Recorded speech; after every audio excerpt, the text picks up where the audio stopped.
Well, hey everybody, it's Romania Black, and it's been a while for me watching the Apothecary Diaries. We're on episode 21. I just rewatched the discussion for episode 20 because it's been a hot second. I've been on vacation the last week, came home, had, of course, the crud that you get from the airport, being sick for like a day, and now I'm feeling better, and now we're back. You may notice there's nothing on the walls because my shelving is actually in the floor right now for the new bookshelf I'm going to have in the back here. So I'm redoing the back so it feels a little old school today. But so we're at episode 21 of the Apothecary Diaries. Been a while. And last episode was wild. I was in love. Jinshi is going to have to stand up and be the crown prince. Locken has asked for him to lead an army to go get the traitor Shisho, whose daughter Lolin is with Shinmei and Suirei up in the Stronghold. MaoMao is not safe. It's just last episode is maybe my favorite episode of the whole second season, which there have been a lot of moments I've said that. And definitely true. It was just an absolutely awesome episode, and I was so excited about it. The only thing I don't have any comments to talk about, but the only thing I do want to say is that after rewatching episode 20, I did want to note a couple things I did not include in the discussion. One was that Locken, I talked a little bit about this in the Discord. Locken, I feel, could be projecting when he yells at Jinshi because he knows what it's like to run and avoid responsibility, even though it was not entirely his fault, similar to Jinshi, and how it caused him to quote-unquote lose Fengshen, and now he doesn't want Jinshi to suffer that same fate with MaoMao. Now, whether Locken actually believes that or not, or was doing it for that reason, who knows? Probably not. But could there be some subconscious projection there? I think there could be. Also, the title of Stronghold, if we're talking about symbolism as a whole in the episode, is really so good because it's not just the fort, but the stronghold, quote unquote, is the one that Jinshi has had on his heart, and the walls that have been built up around him as he's been avoiding his duty as the Moon Prince. And now those are all coming down because of MaoMao and her being in danger and the kingdom being in danger. And it's just chef's kiss. Just chef's kiss all the way around. So I'm really excited about this episode and to watch it with you all and talk about it. So in any case, before we get started though, I am going to be able to watch the OP, which is exciting. I haven't watched the OP the entire second core, so this is going to be a fun time actually starting it from the beginning. I got the green light that all was good to go. Also, I want to give a shout out over to our philanthropy tier over on Patreon. So I am only funded by patrons. I'm not monetized by YouTube. I don't do sponsors and things like that. So my Patreon is really the only thing that funds me doing the channel. So obviously there are 4 tiers over on my channel. There's a $1 tier, which gets you on the Discord. There's a $5 tier, and these are per month. So, you know, it's the cost of a cheeseburger. US. The $5 per month is to get every video a week early. So if you want to go ahead and see next week's video on Patreon and you're watching this on YouTube, it's already up. And then the $10 tier is what I'm going to talk about, which is the philanthropy tier. And the $10 a month tier is those that donate a little bit extra each month to help support the channel. And then there's the commission tier, which only has 4 spots, and they choose movies that I watch per week on Fridays for the following month. So with the philanthropy tier, I want to give a shout out to Alex Cornejo, to Be Happy, to Bisa, to Damage3245, to Dana, to Devorin, to Danger Zone, to Destiny Marie, as well as Eric, Ichu, El Cuno, Fisho, Ghostly Turnip, Elfreya, Liam Posel, Lyndon, Matthew Palfinier, Murphew, as well as Willie Morris, Translucent Men, Sunspots, and Shimoyama. Thank you all so much for your support. I greatly appreciate it. All of my love. Anyway, okay. I've been waiting for a long time. I was going to watch this yesterday, and then I just felt awful. And I told my moderators, I was going to watch it yesterday, and then I just felt terrible. And so I've actually waited till the following evening to make sure I'm in tip-top shape to watch it, and here we are. Y'all, I'm so excited. I can't wait. I'm a little sniffly still, but that's okay. We'll work around it. We are going to start the Apothecary Diaries. Episode 21! Oh, I can't wait. And we're going to see what happens here. And we're going to do that in 3, 2, 1. And I'll see you all on the other side.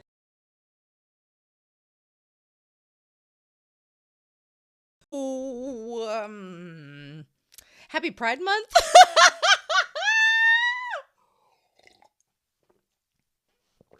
We went on a spectrum this episode of Yuri to doomed Yuri to toxic and doomed Yuri. Oh man, this episode, if anything, makes it not bode well for Shisui. Things do not bode well. Things are not boding well. Things are not boding well at all for her. So I was a little worried for Jinshi. I'd be like, Jinshi, you better be careful, or your bisexual girlfriend is gonna be getting off here with Shisui. But I don't think Shisui's gonna live through this. The red flags, the death flags for Shisui Lolan are just everywhere. Mass child murder is pretty at the top of it.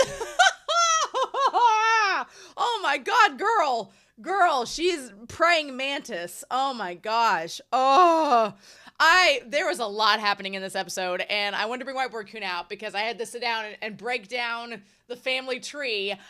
So I was correct in that Suirei is related to the OG Emperor. Just there's a generation in between, but that's fine. Okay. All right. So, man, that OP was spoilery as hell. What we doing? It like there was like fox masks everywhere. You don't even get to the fox mask till like episode 19. I'm like, show what we doing? But okay. So this episode, man, I'm glad that one guard got out of there. He was like, screw this, gonna leave. I don't know if he's gonna run into Jinshi and anybody else from the other side and tell what's going on. You know what? In hindsight, I could see the soldier that got away. Because Jinshi's crew's wasting no time. It makes sense why it took so long for MaoMao and them to kind of cross over to get to the Stronghold, because they went the long way around because they were trying to be sneaky and not be found. So it took them days and days and days and even weeks to get there. Jinshi's crew's like, we're not trying to sneak around. We're going to go straight to your doorstep and fight you head on. So there's no need for that whole rigmarole of going the long way around. So I would be curious if the guard would stumble across Jinshi and then be like, oh, the apothecary? I know her. Small girl with green hair. And Jinshi will be like, where is she? You know? So I could see that happening. I'm going to be very curious. Jinshi is obviously going to the battlefield. They're going to make a big show of that. Lakan and Lahan, I don't see on the battlefield. I see them making strategies and sending those back and forth because that seemed like what they would do. What the Emperor's doing during all this, who knows? But he's probably doing something. But yeah, what a crazy episode. So Lolan, dear God, Lolan, she is quite toxic. And I feel bad for Lolan. She makes a big boo-boo in my eyes of killing the children. That was a big no-no. And I think MaoMao as well was like, that's a big no-no. So I feel like MaoMao as well is like, oh no, we can't be having that. So, we start out the episode with Lolan going to check up on MaoMao. And it did feel as if Lolan was maybe thinking there was going to be all this tension between her and MaoMao, which MaoMao is not the type of person usually to hold grudges. Now, here's the thing. Last episode, MaoMao was feeling a little bit betrayed by Lolan because she had, lied about who she was and everything. But MaoMao is not usually the type to burn bridges. After killing Kyo and the other kids and saying it was a mercy killing, about that. I don't know if MaoMao's gonna be as forgiving of that, or if she's gonna be like, what the fudge, why didn't you just let them go? Just let them escape. What the fudge, why are you killing them? Like, that's not cool. I have a feeling that's gonna go down a lot harsher than MaoMao's original intentions. But when Lolan went to check up on her, I think Lolan was gonna try to gauge, like, how mad are you at me? Are we on speaking terms? Are you angry that I lied to you? Like, what, are you doing okay? I feel like Lolan was trying to gauge, and I'm going to call her either Lolan or Shisui, whichever comes to my mouth first, to gauge, like, how she was doing. And MaoMao, meanwhile, is working on, I think, ways to kind of pacify Shinmei while she tries to basically extend her life as long as possible. Because she's like, the resurrection potion was an experiment that was supposed to be connected to the immortality potion, and Suirei came back to life using it. So I'm guessing that means Suirei didn't actually make the resurrection potion. It was just the apothecary giving it to her to use in case if something went down, which it did. So I'm still so fascinated by Sweet Ray, and I thought she was more a Moriarty type last season, but really, honestly, Lolan's kind of the Moriarty type in a way. Or is she more Milverton? She might be more Milverton, actually. I don't know. I find it interesting because I had Sweet Ray pegged as this mastermind, and Sweet Ray is intelligent. She really is. But if the apothecary made her the resurrection medicine, and Sweet Ray's entire goal of finding the immortality potion was to bring it back to Shinmei to make their lives easier, that adds a whole nother layer onto this, right?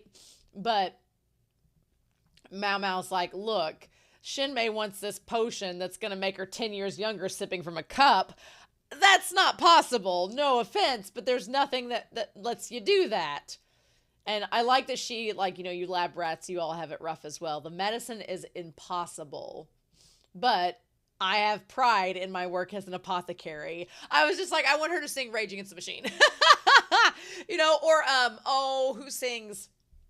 Who sings Despite All My Rage? Who sings that?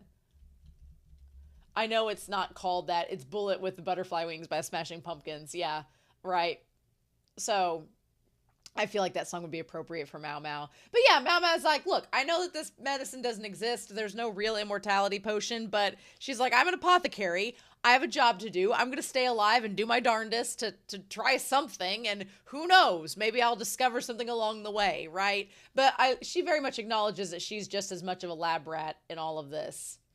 And Lolan, meanwhile, is just like, she's super excited about all that. I feel I'm so torn with Lolan's character because on the one hand, I love Shisui and I love her and her quirkiness, and I feel bad for her that she's trapped in this relationship with her mom. She's trapped in this position, being pushed as a concubine, a consort, which I'll talk about that lantern plant when we get to it. I feel bad for her because she's in a position she does not want at all. But killing Kyo and them is pretty hard to excuse. It's hard to look past because you didn't have to do that. It's hard to look past child murder. I'm just like, ugh. To me, that's the biggest death flag on her. Because honestly, what's going to happen to her besides getting imprisoned for life? Right? Because she literally, if they find out, which again, we'll get to the lantern plant and all that. I looked up some things before this discussion because I was like, is that okay? I was like, has she been eating the lantern plant as an abortion, to induce an abortion? Is she been eating it as a precaution because maybe she wasn't pregnant, but she was eating it just in case, as a precaution? If the Emperor One found out she was doing that, that would be a really punishable crime, that you were intentionally preventing any heirs from being born. But also the fact that she was around all of this poisonous material and was part of a scheme to induce abortions with the other consorts is a high crime as well. And she kidnapped MaoMao, and she was associated with the people trying to get revenge on the entire royal family and start a war. I just don't think she's gonna live. I don't know. The only thing I can think of is if MaoMao decides she wants to save Sui Ray and Lolan and tries to get them out and gets them a boat off to the nether sphere to be like, go off to another country and start your life anew and forget we existed. I just, I don't see Sui Ray and Lolan being able to stick around and hang out with MaoMao after this is all said and done. I just don't think that's possible. I think there's just too many variables that are going to keep them from being in her life post this. And Lolan kind of has a death wish. So I wouldn't be surprised if Lolan decides to go down with her mom and take her mom with her and kill herself and Shinmei. She literally was going to blow up that room and possibly die right there and then. I'm like, my girl, no. I feel for Sui Ray and I feel for Shisui. I feel a little bit more for Sui Ray, honestly, but I feel for Shisui. But all of her actions leading up to this point, they don't bode well for her staying alive. They just don't. And I'm like, So yeah, meanwhile, MaoMao keeps going back to Shinmei, keeps making things, bringing them to her. I'm like, hell, bring her some creams, some anti-aging things for her puffy eyes and stuff. Just bring her some cosmetic things, right? Just to tide it over while she stays there and reads and tries to gain up. If anything, MaoMao's just grinding here. She's just leveling up. She's just grinding her apothecary abilities, reading all of the books. She's leveling up for future seasons. After she gets out of here, she'll have all this knowledge she didn't have before. She's just been studying abroad in the Stronghold. Having her Stronghold study abroad fling with Shisui, and then it was doomed. Oh God. There was a lot happening in this episode. But yeah. So the days pass by uneventfully, but then this poor kid Kyo and all these kids whose parents have been used as sex slaves by Shinmei. Dear God, what's going to happen when the Kyo's mom finds out that their kids have all been poisoned? The thing is, I thought at first that Kyo and them were poisoned by Shinmei, but then I was like, well, that makes no sense because that's part of the Shi clan, and that's the clan that Shinmei is trying to promote to eventually replace the royal family with Lolan as the empress because she's got the blood of the royal mother. So Shinmei wouldn't want to kill the kids, but she's keeping their parents and everyone in line so that she can walk in as Dowager Empress and have, Lolan front and center as the new empress as well. But then, in Lolan's mind, she's like, I think that in Lolan's mind, them dying is more merciful than them being part of cogs in a machine. But MaoMao obviously does not agree with this because MaoMao's like, all life is precious. What are you doing? These are fully formed people you just killed for no reason when there was a chance of them escaping. Hello. So, man, it's complicated. It's complicated. And you kind of see where Shisui's coming from, but at the same vein, you killed 5 children, girl. No, not cool. So she realizes there's a workshop below where they're making the guns. They're making all the gunpowder. I love that MaoMao has the foreshadowing of I hope this place doesn't explode. Foreshadowing if there ever was one. Now, Kyo had a death flag on there for me when he did this whole shenanigans of trying to get her out. Because I was like, Kyo's a really go-get-em kid. But his behavior, I'm like, that's going to get you in trouble, son. You're going to get hurt. You're going to get, punished by Shinmei at some point. But Lolan beats him to it. So Suirei just gets me. Suirei and I, we're like this in this series. Because I love Suirei. I love that she noticed the note. She didn't bring it up. I thought that Shinmei was going to notice the note. And she didn't, though. Which shows to me that Suirei's a little bit more perceptive than Shinmei. She's just been lulled into this sense of feeling worthless. And of course, MaoMao is like, I should just let them take the punishment and not get involved. But MaoMao's having her Jinshi crashing out moment. And I feel like next week she's going to crash out even harder about these kids dying. So unless they're not actually dead, but I think they are dead. I was like, oh, okay. Child murder. This series gets so dark, unsuspectingly dark. You're just sitting there going, oh, it's just a cutesy little show about snakes getting eaten. Isn't that cute? Little snake kebabs. And next thing you know, there's child murder. And you're like, oh my God. And yeah, Shisui literally made them drink the Kool-Aid. So this one guard, I feel for him. But yeah, Suirei, she doesn't want anybody to get in trouble. And she's like, let's not make a big deal about this, because if we make a big deal about this, Shinmei's going to come and punish us, right? And I feel for Suirei, because ever since we've come back, Suirei has constant signs of being physically abused by Shinmei. And that's a problem. So I feel like the guard knows as well. And just as everything is settled, that's when Shinmei shows up and she's like, well, what's all of this? And then there's also Kyo's mom, who's probably been drugged, has probably been assaulted, is under the thumb of Shinmei. How she's going to react to all of this, I have no idea.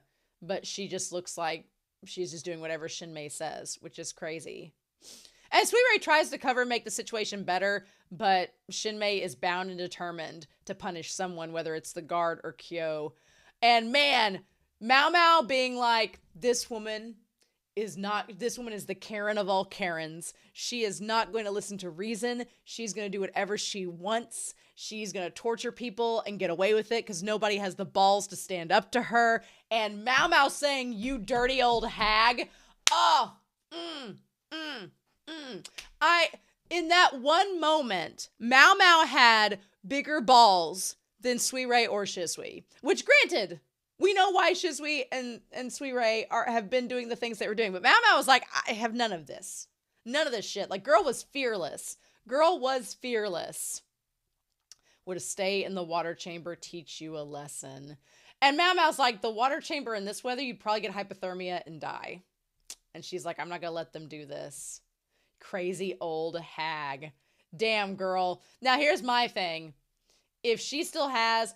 MaoMao got hurt. She had blood on her from that explosion. So I don't know if MaoMao has looked at her chest or anything to notice if she's, had an injury. She might want to do that next episode. But if Jinshi shows up and sees MaoMao covered in blood with a smacked face, he's going to be like, okay, who did this? And then it's all going to go down. So, and I don't think MaoMao is going to heal between now and then. So, but this girl, MaoMao, my girl, she takes the blame for it, and she's like, she's going to go into the water chamber, and that is when Sui Ray tries to, like, save MaoMao by being like, but we'd have to find a new apothecary, and Shinmei's not having it, and that's when she gets smacked. She gets smacked so hard with the fan that her head bleeds, and Shinmei licking the blood off of her forehead.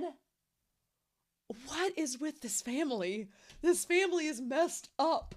Messed up. The drama. Royal family drama, y'all. Noble drama, y'all are crazy bitches. And when she said it seems even the most noble blood is soiled when the drop of filth is introduced, I thought at the time, I was like, that's a weird thing to say. But I thought she was referring to Shisho and him being nobility. That's what I thought she was referring to. And then the mom being the filth, which is not entirely wrong. But okay. So we might as well break it down the family tree. Break it down the family tree while we're here. So we have OG Emperor, right? Apparently we find out, according to Shizui, the first woman that he had interactions with, wrongfully as a child, but regardless, the first woman he had an interaction with was Taiho, apparently, according to Shizui. And that makes the timeline make a lot more sense. What was throwing me off this entire time was not knowing when he had the affair with Taiho, because I was thinking it was closer to when Jinshi was born, which is why I thought Sui Ray was maybe Jinshi's, like, sister or cousin, technically, or aunt, I guess would be aunt, is why I thought that, because we didn't know the timeline of when it happened. But if Taiho was the first, then the grandmother thing makes so much more sense. I'm like, okay, that all checks out now. So he got with Taiho and had a daughter. Of course, a daughter's not up for the throne, not up for being the emperor. So so the OG Dowager Empress, his mom, was like, hell no, get her out of here. She's illegitimate, get her out. So they shoved her out, and Taiho stayed. But the one confusing part about this episode is that Shizui said the doctor, Taiho, and the daughter left the rear palace. She literally said that. But I thought Taiho stayed behind and stayed in the clinic in the rear palace. I thought she was forced to stay there and died there, and that's why Sui Ray went to the grave, right? Is that not correct? I don't know why. That was the only inconsistency with the episode, was if Taiho had left the rear palace with the doctor and the daughter, then who stayed behind and was buried as Taiho? But that was the only thing. Down in the comments below, if you can answer that question without it being a spoiler for something I'll find out later on. If it is going to spoil something that I'll find out later on, then don't worry about it. I'll find out when the show gives me the information. But that was the only confusing part. But regardless, the daughter then got with Shisho. And all that was taking place while Taiho and her... So over here, Taiho was the lady in waiting for Shinmei. But then Shinmei ended up getting with Shisho, and they had Lolan, aka Shizui. Right. Okay. But yeah, so Taiho was a little girl when she had the daughter, so that's why the age thing is how it is, right? Because then by the time Taiho stayed behind or got out or whatever, then Shinmei ended up giving to Shisho, and by that time, the messed up thing of it all, which is so wild to me, is that Shisho got with Taiho's daughter to have Suirei. So this is the weird shit. So if, let's just say 11 years old, which is disgusting, but we're just going to use it. Let's say Taiho was 11 when she had the daughter. And let's say that Shinmei was as well. Okay. Then let's say that 17 years passed. The daughter was 17 maybe when she got with Shisho, because 17 seems to be like the youngest age these adult men start getting with these girls, which is still, stare at the camera, gross, but it is what it is for the time being. So we just got to historically look at it as that and just say, I guess the 6 years made a difference, which it did. It does. Don't get me wrong, but still, gotta do what we can. So let's say that she was 17 when she got with Shisho and had Suirei when she was 17. Okay? By that point, Shinmei would have been 28. When she came back, she would have been 28 when she came back to be with Shisho, and it looked like Suirei was around 1 or 2. So could we assume, I mean, it could even be that Shinmei was like 8 or 9, who knows? But the ages all kind of match up. They all kind of work. They all kind of match up to when, for Lowland and Suirei to be about the same age. That all adds up. It's just, I can see why Shinmei would be kind of creeped out at the fact that Shisho was with her handmaid's daughter. That's a bit weird, but the ages all match up, so. But the point is that Suirei is the OG Emperor's granddaughter, and Suirei is technically the niece, the half-niece of the current emperor. So the daughter that was born illegitimately and the current emperor are half-siblings. And so in that sense, they also have siblings to the dead baby that Anshi had, that Ado took care of. But yeah, so the daughter was, and she's apparently died because they showed her grave with Suirei over it, Cinderella style. So apparently she's dead too. So we can mark that off. So honestly, in all of this, the current emperor, as far as we know right now, is the only child of the OG emperor that's still alive, because she's dead. But now we have the rest of the story. So Suirei and Jinshi are cousins. Technically, biologically, Suirei is Jinshi's cousin. Which, hilarious that episodes ago, Gao Shun and Jinshi were noticing how beautiful Suirei is. And Gao Shun was like, well, pot calling the kettle black, Jinshi, you're beautiful as well. They're cousins. It's genetic. So there's that, right? But then you also have Lingli, who is Jinshi's half-sister. So right now, Jinshi and Lingli are the only children of the emperor. And Lingli is a girl, so she's not up in line for the throne. Jinshi is the crown prince. He's technically the next in line, unless a son is born. And then Jinshi could abdicate the throne if he wanted to. Because Jinshi has an out. Even though Jinshi, we as the audience know, is the current emperor's biological son, he should be the next in line for the throne. Jinshi, because he's currently listed as the brother of the emperor, he has a way out. As long as the emperor has another boy, Jinshi doesn't have to worry about being in line for the throne. He can still stay the brother of the emperor and not have to worry about any of that. That bloodline will be secured with the emperor's other son. And that's kind of what Jinshi wants. Jinshi doesn't want to be emperor, and I don't blame him. So Suirei and Jinshi are cousins. Lingli and Suirei are cousins. And we're just waiting on this other son to be born that can take over the family line. But right now, the only ones that are related are Suirei, Jinshi, Lingli, and then the current emperor and the connections there, right? So yeah, so we got that going on. That's going on, right? Which, would Suirei ever be up for the throne? No, because her mom wasn't, as far as we know, her mom wasn't a consort. Her mom wasn't a concubine. Her mom was a lady in waiting. It's illegitimate. Like, Suirei will never be up for the throne, which is why I feel like Suirei, if MaoMao finds a way to save their lives, it's going to be to get them a one-way ticket away on a boat and be like, go start your life somewhere else. Because there's no way Suirei can be up for the family line. That's not going to work. Lowland doesn't want to be part of the family line. So that's not going to work. So the only way of them surviving this is if they leave the story and go start a life somewhere else. That's the only way. But whether that happens or not is an entirely different story. But yeah, so then Lolan shows up and she's like, Mom, I want to use the TAIBON. Remember when the TAIBON was the scariest thing about this episode? Remember when that was the case? So she wants to use the TAIBON. And they say, oh, well, sure. Now, when Sweet Ray started freaking out, I was like, okay, this is going to involve snakes. Because the last time when they were walking through the forest, we saw Sweet Ray clutching her arm whenever that snake was near. So I was like, okay, this is going to involve a snake. But it ends up involving a lot more than that. Now, conveniently, MaoMao doesn't mention the frog that comes out of the box. Conveniently. So TAIBON is like a capital punishment created by a mad king from ancient times. You'd put the prisoner in a pit. They have a torch there so she can, cook the snakes. And then we see all this stuff come out like spiders and frogs and snakes. MaoMao is devious. Also, MaoMao not only has a mark on her face where she was hit, she has a mark on her neck where the fan hit her neck and bruised it. Jinxi's going to be pissed. Jinxi is going to be pissed. But she's like, how adorable.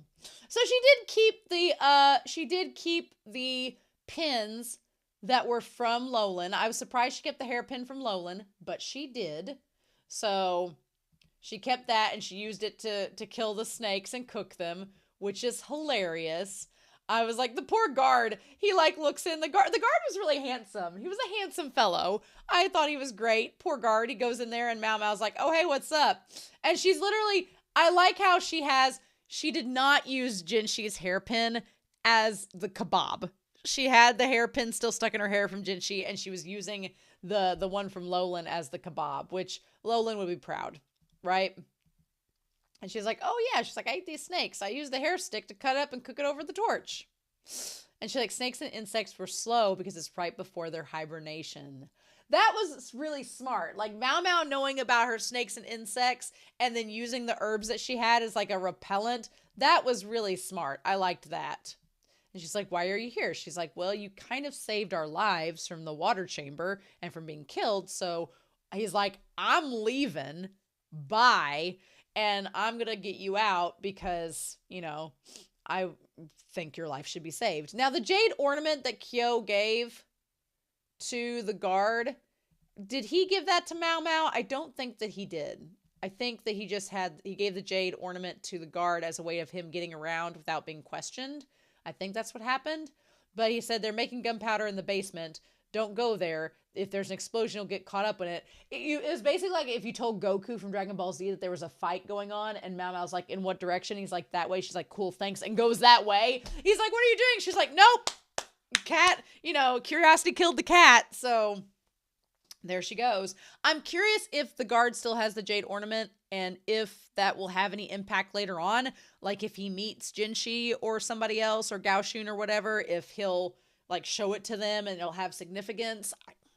I don't know. It could. They introduced it and then it got conveniently left behind. So whatever.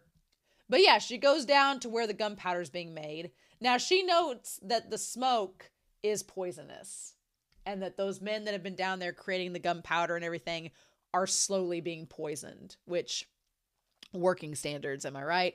And she notices that it's not safe for them to be doing this all next to a fire and all of that.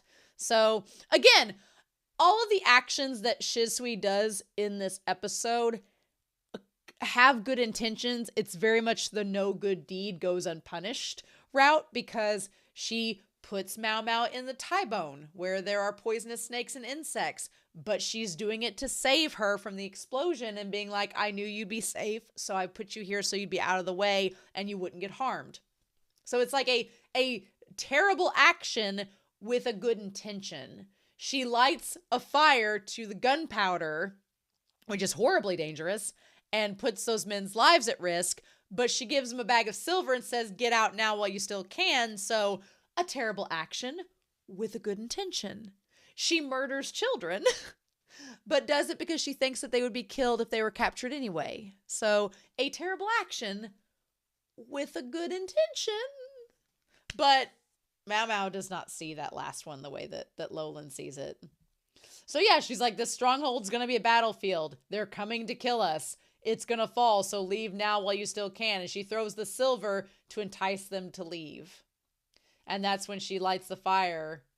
And her with the torch. Her with the torch saying good luck getting away. Girl is a sadist. Girl is toxic. I mean, I like Shisui as a character. She's much more interesting in this episode than she was last week because I'm like, oh, girl, you're crazy. But okay. But I mean, I get where she's coming from because she's been tortured by her mom her entire existence and she feels no sense of identity. Like when she tells MaoMao the story about her having the makeup on and how her own mother doesn't even recognize her. Without, you know what vibe I got in that moment? I very much got a Faramir from Lord of the Rings vibe. And if you've not watched Lord of the Rings or read it, you'll have no clue what I'm talking about. But I had a, who is their dad? It is it Dinamir? Oh, who's Denethor? Denethor. Shinmei is giving lots of Denethor vibes, which if I am correct, that does not bode well for how far this story is going to go. But I'm getting a lot of Faramir vibes from Shisui and Denethor vibes from Shinmei. And I don't like where that's headed because I just get the feeling like Lolan, she sees no point in her existence anymore. She's like, my own mom doesn't recognize me. Unless I'm in makeup in this dress and doing whatever she wants and I'm her pretty doll, I don't want to be the doll. I don't want to go through with this. I would honestly rather die than go through with it. And it's like, And I had hoped that being around MaoMao would help her to maybe calm some of those intrusive thoughts and find another way. But she almost seems too far gone now that she's ready to just burn and take Shinmei with her than to see any other options. And that's really sad. And it seems like a doomed Yuri, basically. But yeah, she lights a fire. Now, she didn't know MaoMao was there. Now, when MaoMao comes out, girl has blood all over the front of her robes. So that makes me worried that she's hurt. And she hasn't quite figured out that she's hurt yet. Also, this moment here, where she comes up to Shisui and she's like, hey, are you okay? And she's like, why are you here? And then MaoMao's like, well, I could ask you the same.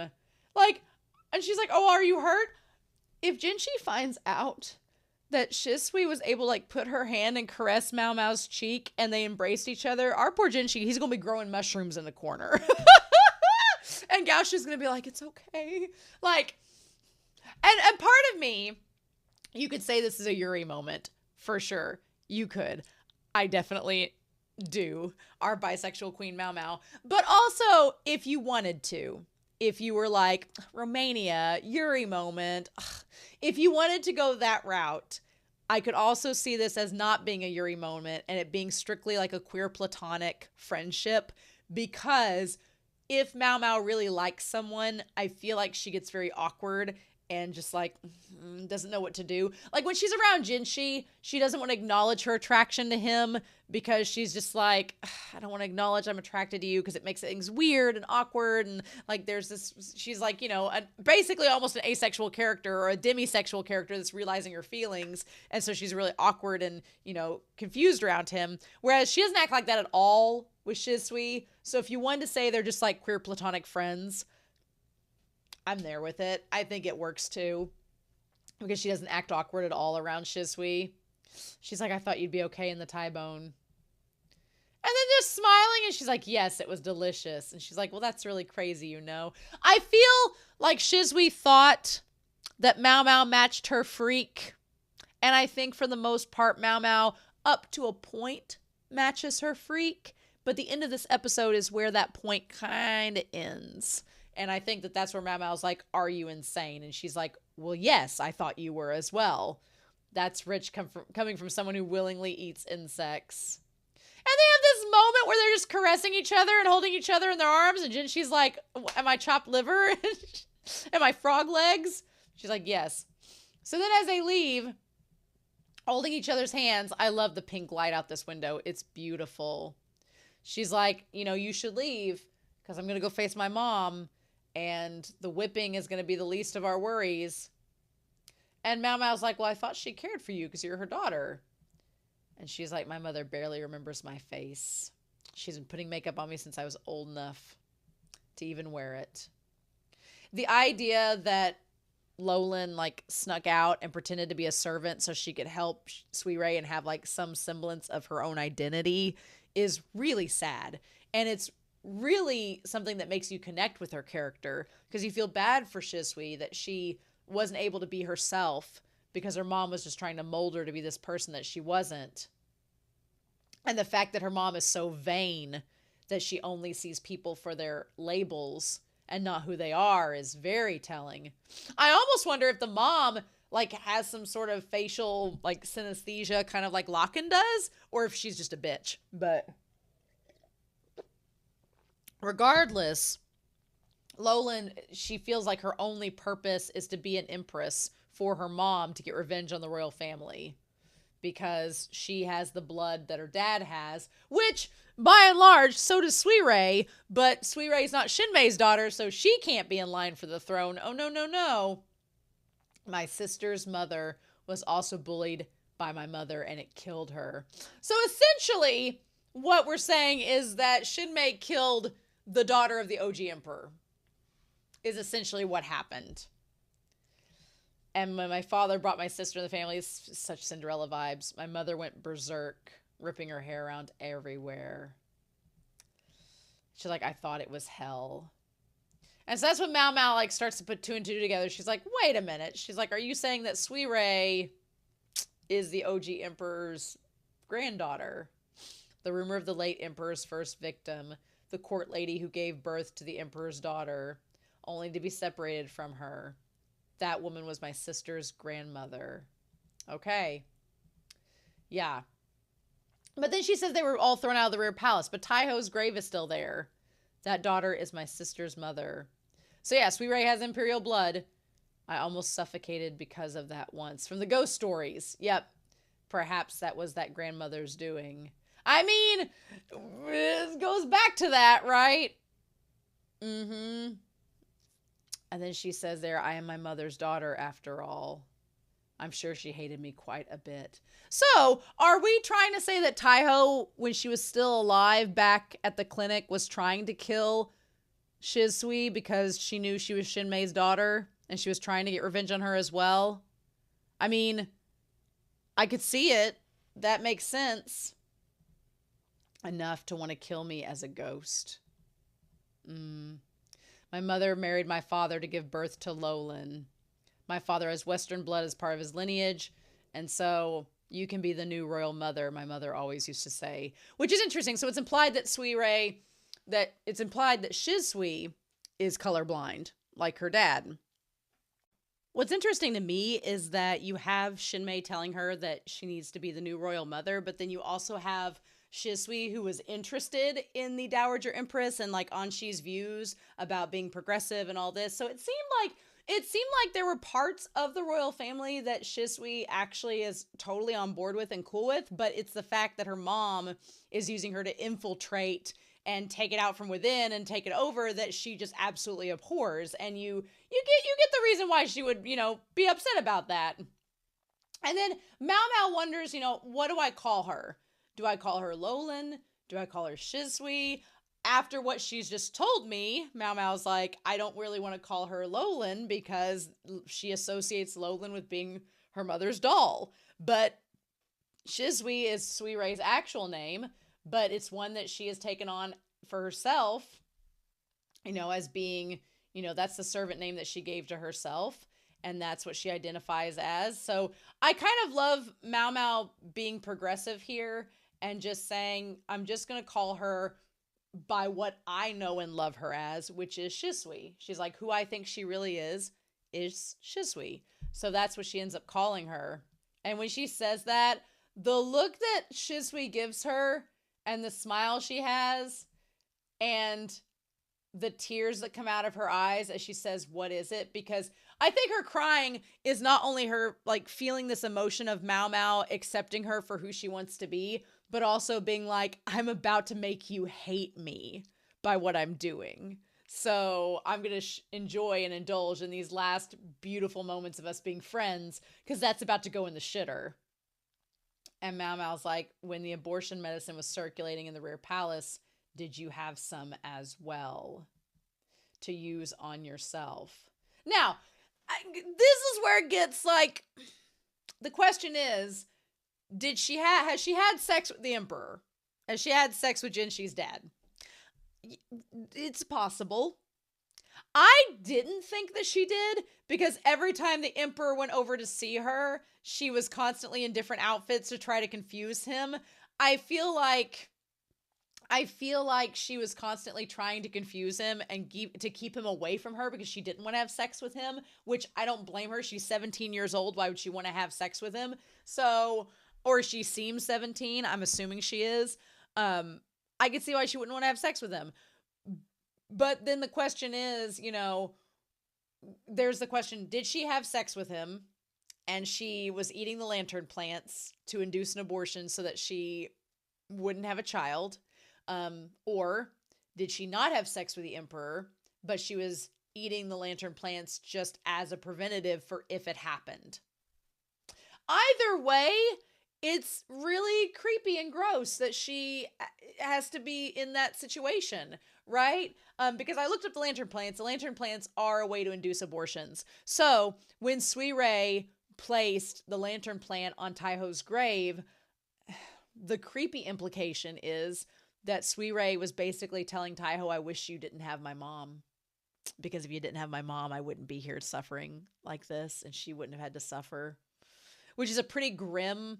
I'm very much your body, your choice. You do whatever you need to do. And I completely understand the eating of the lantern plant, why you would want to do that. But if you're already on this earth and you're already here, it's such a sad concept that you wish you weren't born. To me, I understand from the woman's perspective, if she eats that lantern plant, she's doing it for a reason. And, from personal experience, that's not an easy decision to make. To do a preventative, like a plan B. That's not an easy decision to make. But it's some that women choose to make. I think it's just more sad whenever you're already in existence and you're a full-grown woman questioning why you're even born. I think that's super sad. And then Lolan kind of like looks away. She's like, when you told the ghost story of the cricket wife eating her husband, she's like, are you, in that sense, were you talking about yourself, about the cricket wife eating her husband? Now the question is, comparing yourself to an insect to give birth in the cage that's the rear palace, and then to later devour the emperor like a praying mantis. Now, again, did she actually... Now, in the scene where she was walking with MaoMao and she put the lantern plant in her mouth and then she spit it back out, she didn't actually eat it. She chewed on it and she spit it out. And MaoMao was like, why would you do that? And she was like, To me, in my mind, I don't think she's had sex with the emperor, but I think that she has every intention of, if it happened, she would eat the lantern plant so that she wouldn't have a child. She didn't want to have a kid with the emperor. And I think that her chewing on the lantern plant, the fact that she spit it out, to me, symbolizes that she wasn't pregnant. She just was giving MaoMao the subtle hint that, yeah, I'm willing to do it, if that's what it means. And so then Shishui didn't want that to happen. Yeah, she spit it out. She didn't want to devour the emperor. She didn't want to have the kid. And she's like, the lantern plant, she's like, I know. And then she says, you really are sharp, MaoMao. The look on her face being like, you really are sharp, like you know too much and you're too smart for your own good. So yeah, I don't think that Shisui, I don't know. If the series ends up telling us that the emperor has had sex with Lolan, then I would believe it. But I believe that she'd been eating the lantern plant so she couldn't get pregnant. Now, whether or not she was pregnant at all, they don't know. You just eat the lantern plant to hopefully eliminate that from happening. And if anything, it's poisonous. But like MaoMao's shown us, you can eat certain things that are poisonous and still live. So then she walks in the room and all the kids and Kyo are dead. And then when she says, what a messy sleeper, and oh my God, MaoMao's horrified face at Kyo being dead is Absolutely terrifying. Yep. And she's mad, but MaoMao thinks at first that probably that Shinmei is the one that killed them. And Lolan's like, yeah, they're not breathing. And then she sees the poison. And MaoMao's a taster, so she knows. MaoMao also with the blood on her robes. It's still freaking me out. I feel like she's hurt. I don't like that. And she's like, did you make them drink poison? And then for her to say it was medicine is such a cruel thing because MaoMao knows better. She knows better. You know?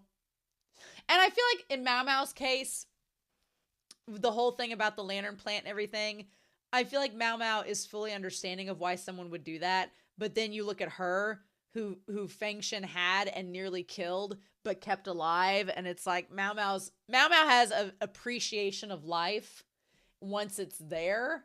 But I think she understands if people make the choice of not being in that situation.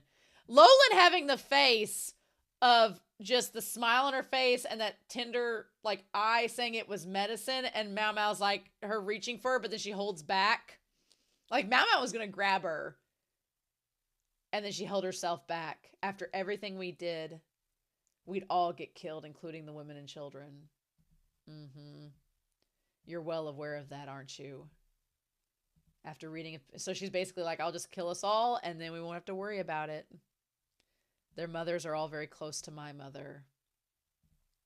Oh, maybe he knew, but he drank it anyway. Oh. And you could tell Shisui feels awful about it, but she still let it happen. And then MaoMao's like, why did you bring me here? And damn it, before we get an answer to that question, before she can give an answer, it's like, is Shisui going to try to kill MaoMao with the poison? Is she going to try to have MaoMao kill her? Is she going to enlist her to help kill the Empress? We don't know. We don't know. Son of a bitch. I'm very glad that I don't have to wait a week for this episode to come out. I'm very glad. I'm very glad that episode 22 is going to come out. Now, I know there's going to be delay for episode 23. That sucks. That's stupid. I don't like that. But I'm glad I at least don't have to wait on episode 22. So that's good to know. But yeah. Oh, I could definitely see Lolan getting a lot of hate, especially after this episode. I feel bad for Lolan, but I don't feel, it's weird. I feel bad for her, but I do think a lot of the things she's done is wrong, but I sympathize with her cause, but the way that she's done things, I'm like, I think I sympathize more with Suirei, because even Suirei seems to have a much more tender heart, which is so surprising. Not at all what I thought compared to last season, but I'm very curious to see what's going to go down. I don't think Lolan's going to live. After all this, no. I think she's going to try to take Shinmei down with her, but I don't know how that's going to go. So I guess we'll have to see. Anyway, without spoiling or giving hints or clues, I'm curious to know your thoughts down below. I hope you enjoyed this reaction and discussion. I also hope you all have a wonderful week. Please stay safe, take care, and yeah, I'll be back very soon with more of the Apothecary Diaries. Bye.